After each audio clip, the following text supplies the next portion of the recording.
Our next topic will be on solving logarithmic equations. So for some background, we have all of our different equations that we can use in order to simplify logarithms. And so for our example problem, we want to solve log of x plus log of x minus 1, which is equal to log of 3x plus 12. One thing to note before we get started is all of these will be at base 10. So they have all of the same base. The first step in solving this example problem is we can simplify the left-hand side by using one of our tactics.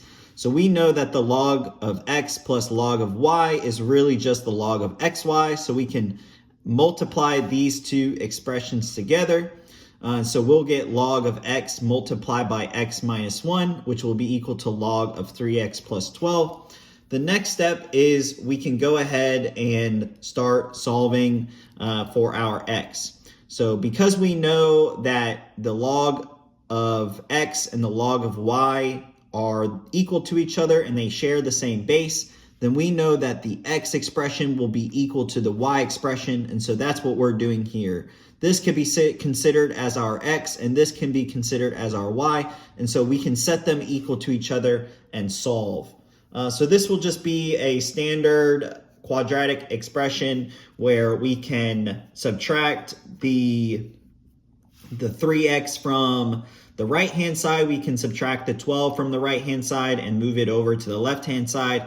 We'll get x squared minus 4x minus 12, which is equal to 0. We can factor that out, and we will get x, which is equal to -2 and 6 as our solutions to this example problem.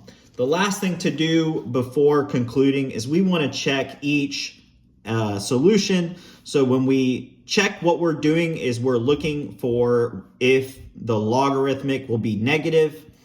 So that we can't have negative logarithms just because it's a rule.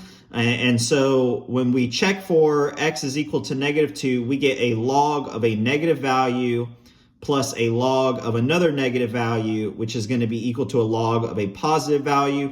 Because this left-hand side is containing logs with negative values, we know that we can't do that, and so x is equal to -2 will not be a solution to this example problem.